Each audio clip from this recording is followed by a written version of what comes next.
আসসালামু আলাইকুম ওয়া রাহমাতুল্লাহি ওয়া বারাকাতুহু। ইসলামী ভাই ও বোনদের কাছে আমি 4টি প্রশ্ন করব, ইনশাআল্লাহ এই প্রশ্নের উত্তর আপনারা দিয়ে যাবেন কমেন্ট বক্সে। কোন নবীকে আল্লাহর বন্ধু বলা হয়? নাম্বার 1, কোন নবীকে আল্লাহর বন্ধু বলা হয়?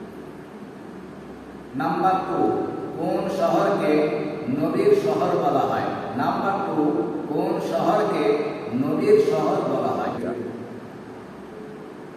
নাম্বার 3, কোন নবী অসুস্থ অবস্থায় ধৈর্য ধরেছিলেন? কোন নবী অসুস্থ অবস্থায় ধৈর্য ধরেছিলেন? নাম্বার 4, কোন নবী মিশরের স্বপ্নের ব্যাখ্যা দিতেন? নাম্বার 4, কোন নবী মিশরের স্বপ্নের ব্যাখ্যা দিতেন? আসসালামু আলাইকুম।